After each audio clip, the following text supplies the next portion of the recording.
buenas tardes para todos. Quería agradecerles la presencia en nombre de la editorial. Agradecer también la colaboración que prestan para esta presentación los queridos amigos Lucía Topolanqui, Hugo Achúcar y Gerardo Caetano. Y bueno, y simplemente hacer una brevísima introducción para expresarles que en estos 50 años que cumple la editorial, en medio de toda una cantidad de publicaciones que hemos podido publicar, este libro tiene un especial significado. Por un lado, por ser quien es la autora, y por otro, por ser quien es el personaje sobre el que constituye el ensayo presentado en el libro. Carlos Real de Azúa, no voy a decir quién fue, todos sabemos que fue uno de los intelectuales más completos que dio este país, seguramente en toda su historia, pero además, en el caso de los aquí presentes, tuvimos un estrecho contacto con él. En lo que me es particular, fui su alumno en el viejo IPA de la calle Sarandí, fui su editor y fui su amigo. De manera que sacar un libro sobre su personalidad es doblemente satisfactorio para nosotros.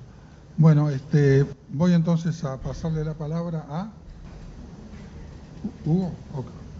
¿Vos?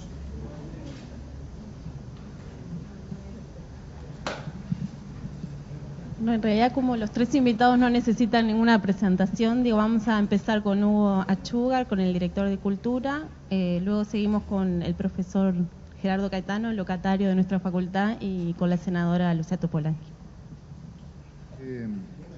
Parece que como que hay que es parte del ritual de la presentación del libro. De Susana voy a hablar después, sino del objeto de estudio de Carlitos Real de Azúa. Me tocó también, como a muchos de acá, ser alumno de Carlitos. Hice la práctica docente en el IPA, en el viejo IABA. Lo tuve 2 veces, hice la práctica con él, y esto es como una introducción mientras me voy calmando. Y lo que recuerdo es que en el examen final del IPA, uno en práctica docente tenía que dar un examen final. El tribunal era, bueno, el profesor Carlitos Real de Azúa, que era mi director, José Pedro Díaz, que era el profesor de didáctica, y no estoy seguro si era Idea Vilariño o alguno de los grandes profesores del IPA que estaban en ese momento. Entonces empecé a dar el examen y Carlitos me interrumpía y yo seguía, etcétera. Y así todo el examen hasta el final.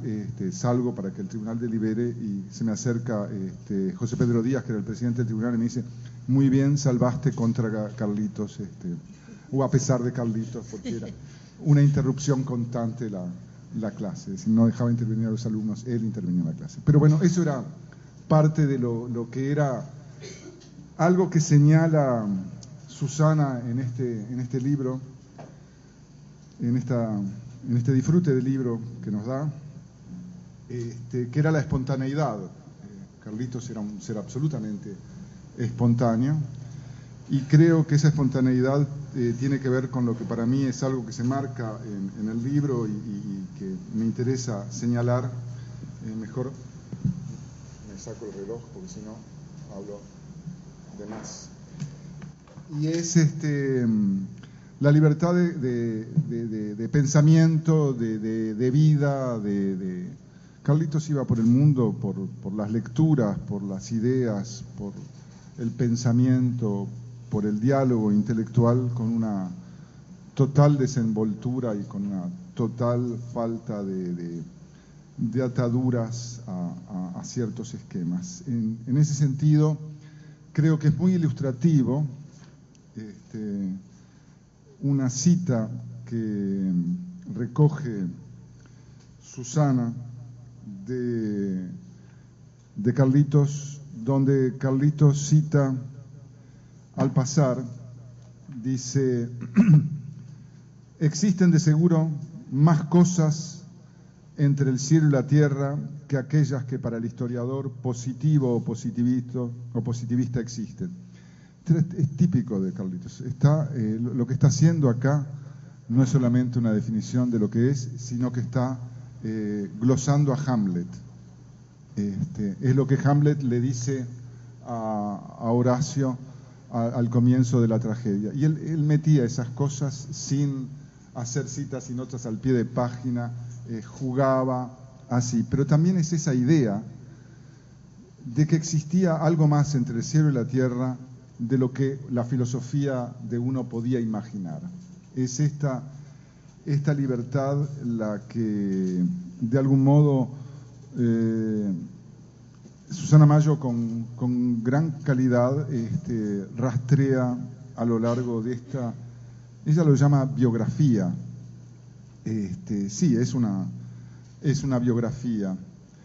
Es también algo más que una biografía. No es una biografía meramente intelectual, es básicamente una biografía intelectual, pero es algo más, digo, porque por momentos yo sentía que había una cercanía tan grande entre la voz de Susana Mayo y la voz de Carlitos Real de Azúa, que a veces tenía que volver a leer para ver si era Carlitos quien estaba hablando o era Susana quien estaba hablando.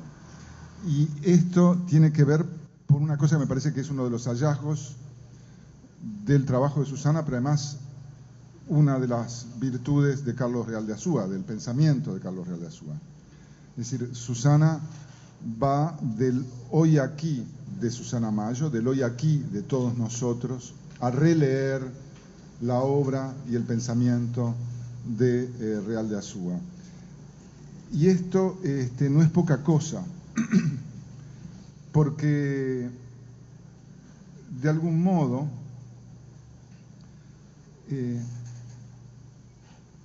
Carlitos Real de Azúa era un moderno, era un intelectual producto de la modernidad, era un exacto ejemplo de la modernidad. Enfatizo esto por algo que voy a decir después y porque Susana dice en 3 ocasiones, habla de, tratando de explicar la noción de contingencia en Real de Azúa, de posmodernidad, ¿no? Es decir, hay, ella señala como una especie de avance o ciertas reflexiones o ciertos pensamientos de Carlos Real de Azúa que ella relaciona con la posmodernidad o como una especie de adelantamiento de lo que sería la posmodernidad. Carlitos Real de Azúa muere en el 77, es decir, la posmodernidad en sentido de, como discusión, como discurso, recién está surgiendo, instalándose, y mucho menos en Uruguay, que tardó bastante más en instalarse. Pero Carlitos era un hombre de la modernidad, y esa modernidad tiene varias vetas. Una, por los autores con los cuales dialogaba, con los cuales además Susana los hace dialogar, Mannheim, Adorno, Gramsci, Raymond Aron,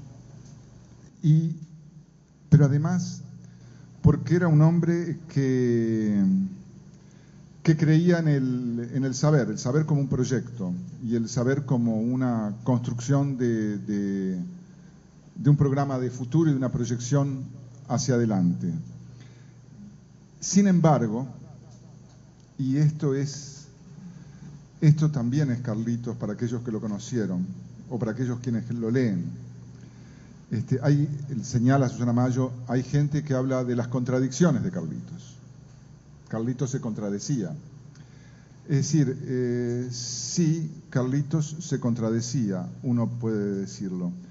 Yo creo que no, y lo lazo con lo de la modernidad, sino que la contradicción en Carlitos Real de Azúa era una faceta de ese intelectual moderno que tenía la capacidad de autocriticarse, de reírse de sí mismo y de dudar de sí mismo. Su pensamiento era un pensamiento de ida y vuelta constante. A veces la dificultad que se habla del pensamiento de Real de Azúa era que él escribía y daba cuenta como en un sismógrafo las idas y vueltas y las peripecias de sus propias dudas y reflexiones acerca de lo que iba construyendo. Es decir, no llegaba a una conclusión y luego establecía el final, la consecuencia. No, te da todo el proceso del pensamiento. Y ese proceso del pensamiento, esa riqueza del ir y venir de la duda, que algunos creen que es contradicción, y algún crítico como Emil Rodríguez Monegal creyó que era escribir mal.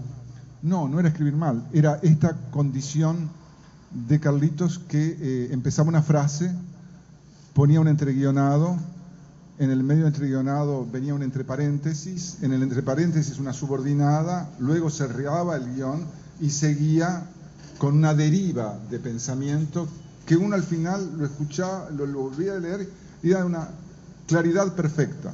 Lo mismo con sus clases. En las clases uno no sabía, decía, bueno, se perdió, derivó. No. Era un intelectual pensando y sin el miedo y sin esa cosa tan uruguaya de algunos uruguayos del miedo al ridículo. Carlitos no tenía ningún miedo al ridículo, ni el ridículo de pensar en voz alta, ni de escribir, ni decir las cosas que decía. El libro me removió mucho. Me removió mucho no solamente por la figura de Carlos Real de Azúa, sino por cómo Susana lo plantea, porque una de las preguntas es, que lo hace, Susana Mayo se lo pregunta, bueno, hace 34 años que falleció Carlitos Real de Azúa. Aun cuando muchas de sus obras se conoció mucho después, su obra terminó de ser escrita en el 77. En el 77, si bien la televisión ya estaba instalada, y hay toda una reflexión muy interesante que hace Susana en el diálogo o en la sintonía Real de Azúa Adorno con respecto a los medios de masa y a la televisión y demás, el hoy, desde el que Susana Mayo escribe, ya no es más el de la ciudad letrada, sino el de la ciudad cibernética. Es decir, me invitó por email a que participara acá. Es decir, estamos en ese mundo. Entonces, la pregunta es, ¿qué sentido tiene o qué hubiera pasado este hombre de la ciudad letrada en la ciudad cibernética? Es decir, ¿cuál es el sentido? Es decir, el mundo cambió tanto como para que ya no tenga sentido el planteo, los proyectos, el modo de conceptualizar de Real de Azúa en esta ciudad cibernética. Bueno, lo que uno concluye leyendo el libro es que no, evidentemente no. Y Susana lo rescata, es decir, lo rescata incluso planteando temas como los de la globalización, la integración regional y varios de los problemas que nos acusan. Pero sobre todo, lo que a mí me disparó, quizás porque uno lee siempre lo mismo, es decir, uno lee sus obsesiones, a pesar que las escriba Susana Mayo sobre Carlos Real de Azúa, uno lee lo que le preocupa es, bueno, sí, perfecto, pero hay un papel para el intelectual, sigue habiendo un papel para el intelectual, o cambió el papel del intelectual. Es decir, el intelectual que fue Carlos Real de Azúa y que rescata a Susana Mayo acá, es un intelectual, me voy a saltear lo de la nación y la región, seguramente Gerardo va a hablar, voy a abreviar porque ya me pasé, pero quiero enlazarlo con otra cosa.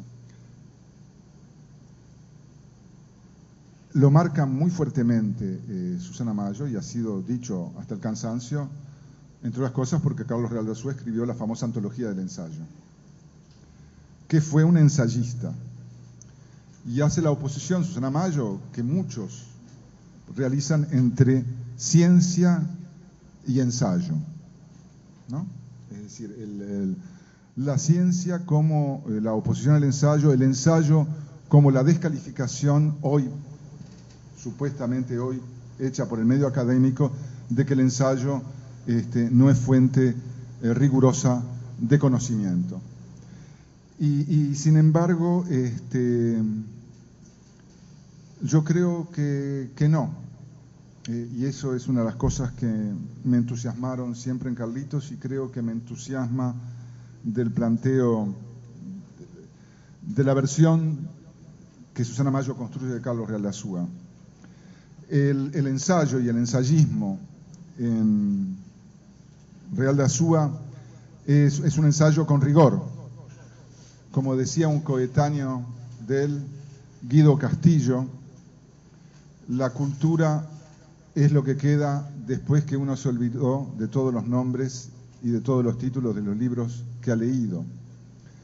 Carlitos no llegaba a talentear. Carlitos llegaba con un archivo, con una investigación, con un conocimiento, y lo que hacía era destilar ese conocimiento. No era que hubiera falta de análisis de fuentes ni de datos duros. La leyenda dice, o el mito dice, que el patriciado lo escribió básicamente consultando los avisos fúnebres. No sé si será cierto o no, pero es lo que se dice, que la fuente es que leía los avisos fúnebres, entonces ahí veía las relaciones, quién estaba casado con quién era el primo, y ahí construía toda la red del patriciado. Digo, pero este ensayismo tiene que ver con algo que también defiende Susana en el libro, y indica la voluntad de Real de Azúa de construir un pensamiento propio y del latinoamericanismo de Carlos Real de Azúa. Y yo creo que esto sigue siendo válido. No solamente sigue siendo válido, es objeto de discusión, como muchos de los temas que se tratan acá por Susana y por Carlos Real de Azúa. De algún modo seguimos visitando los mismos temas, seguimos dando vueltas sobre los mismos temas, no en el mismo lugar, pero seguimos volviendo. Y uno de ellos es el ensayo como forma de conocimiento, el ensayo como un ejercicio de la libertad, el ensayo como una forma del conocimiento latinoamericano, con antecedentes y una tradición, una larga tradición. Una tradición que Carlitos conocía de sobra, porque bueno, ustedes son cientistas sociales, cientistas políticos, pero a Carlitos lo conocimos algunos como profesor de literatura, y nos enseñó, y leímos junto con él los ensayos y el ensayismo latinoamericano y la poesía latinoamericana, y era un modo del conocimiento, no era meramente un modo del ejercicio de la creatividad. Y eso está asociado a las dos últimas cosas que voy a decir, porque ya voy demasiado largo, y es, el ensayo le permitía a Carlos Real de Azúa hacer verdad que hay algo más entre el cielo y la tierra que la imaginación de uno puede imaginar. Le permitía ejercer la libertad de pensamiento, le permitía ir y volver, le permitía ser barroco en el buen sentido, es decir, cargado de idas y vueltas de conceptos y de solidos, que no es solamente el horror vacui del barroquismo, sino que era el barroco no del horror al vacío, de la imposibilidad de un individuo que aún tartamudo, no como su amigo Tucho Metol, que no podían dejar de hablar. Es decir, Real de Azúa, es decir, era un flujo que no paraba, como no para el ensayo. Y en ese sentido, lo que sucedía era que tenía una serie de archivos simultáneos, archivos de ciencias económicas, de investigaciones sociológicas, de historia, de literatura, de filosofía, de pensamiento en general, y todo se le daba simultáneamente. Y entonces una cosa asociaba a la otra y lo encadenaba, y eso era lo que constituía su discurso, Eso era lo que constituía el desborde, ese barroquismo del desborde que le daba la libertad y a veces la contradicción. Tullio Halperindonghi, creo que es, habla de la aguja de navegar diversidades. Cita Susana Mayo. El título del libro es Carlos Real de Azúa, un intelectual inasible. Sí, fue inasible. Fue inasible porque tuvo la virtud de tocar muchas cuerdas con brillantez, pero tiene la vigencia de ser una aguja de navegar diversidades. Y bien que necesitamos una aguja de navegar en estos tiempos.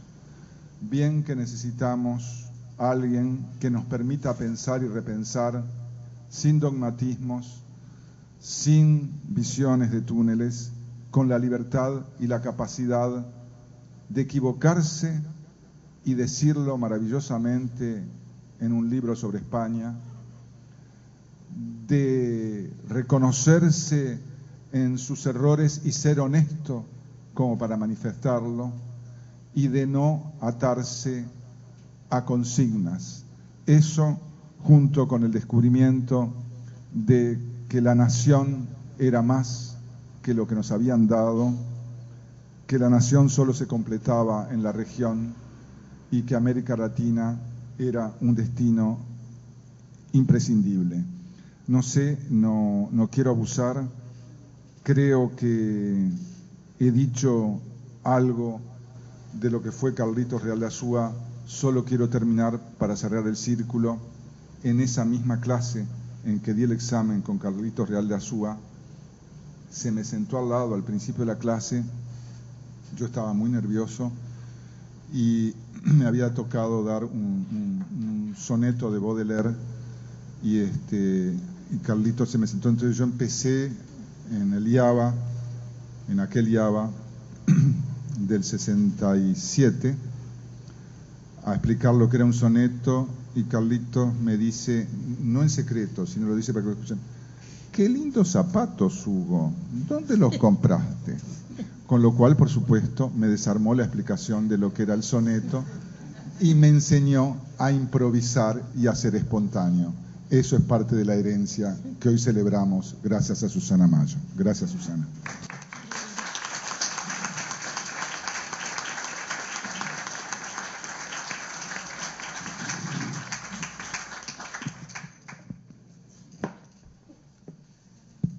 Bueno, le damos la palabra entonces al profesor Gerardo Caetano.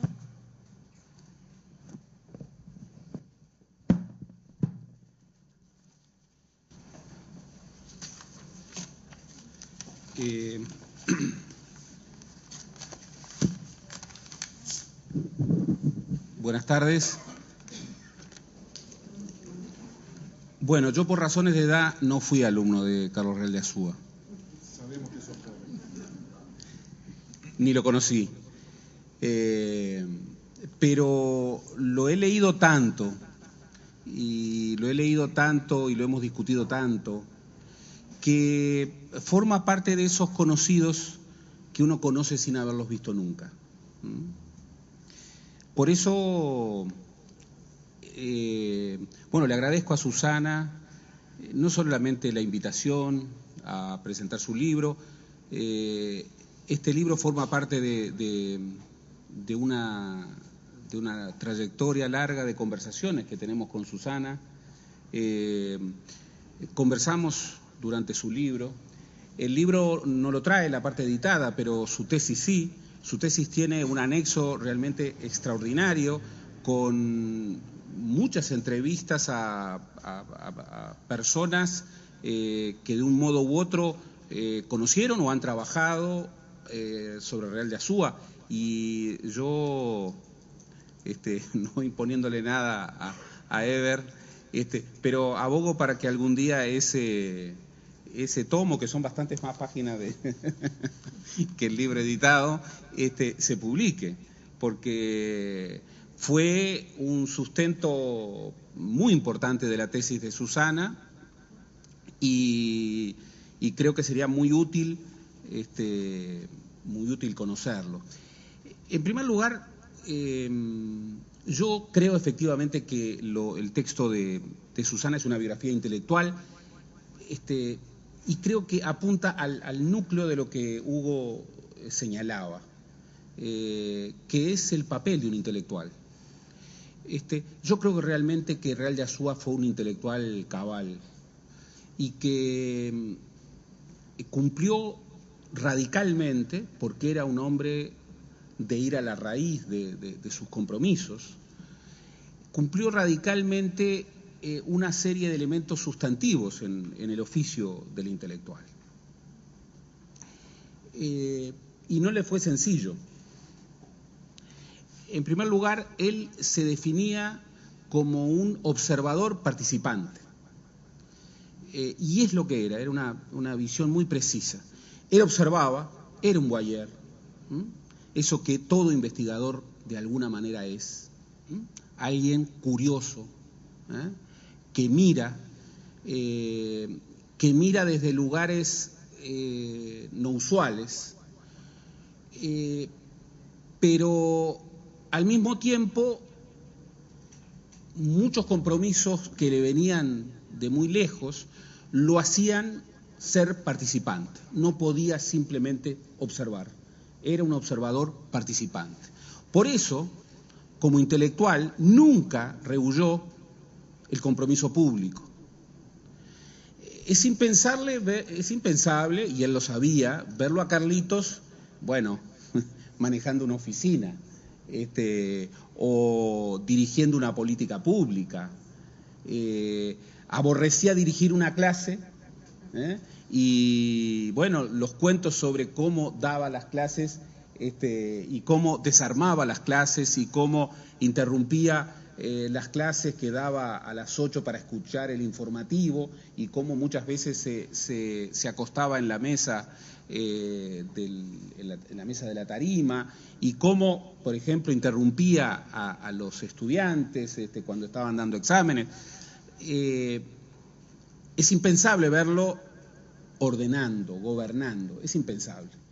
Pero también es impensable verlo aséptico, verlo al margen de una discusión. Y en ese sentido, probó que un intelectual, siendo cabalmente un intelectual, puede hacer un enorme servicio público. Puede hacer un enorme servicio público. Y que para hacerlo muchas veces tiene que correr el riesgo, como él mismo señalaba, de ser mal entendido. Él decía, si hay uno que entiende y hay 100 que no entienden, valió la pena. Valió la pena. Claro, que para hacerlo era un hombre extraordinariamente riguroso. De él habían muchas leyendas. Una de ellas era que había leído todos los libros. Por supuesto, no era cierto, pero la leyenda es verosímil, porque realmente tenía una capacidad de lectura y tenía una biblioteca absolutamente gigantesca y además muy diversa, porque le despertaban curiosidades muchas cosas, y en todas ellas era un lector voraz. Tenía él, que era tartamudo y un poquito charlatán, como todos los que lo conocieron dicen, él un día hablando de otro tartamudo que era muy charlatán, que era el Tucho, dijo que el Tucho era la demostración uruguaya de la existencia de Dios, un tartamudo charlatán. Pero él también lo era, y era un chusma, como en algún sentido todo intelectual lo es, lo diga o no lo diga. Le gustaba saber, y no le gustaba saber solamente la dimensión pública, le gustaba hurgar. Por eso, libros absolutamente fundamentales como El Patriciado Uruguayo, que en muchos aspectos anticipan una metodología de la biografía y de las biografías de colectivos, los construyó, y esto es un método que los historiadores utilizamos mucho, lo construyó leyendo necrológicas. Por lo general los intelectuales que no son historiadores le temen a la lectura de la necrológica, porque aparentemente uno empieza a leer la necrológica, bueno, cuando sus amigos empiezan a morir y cuando se acerca la parca.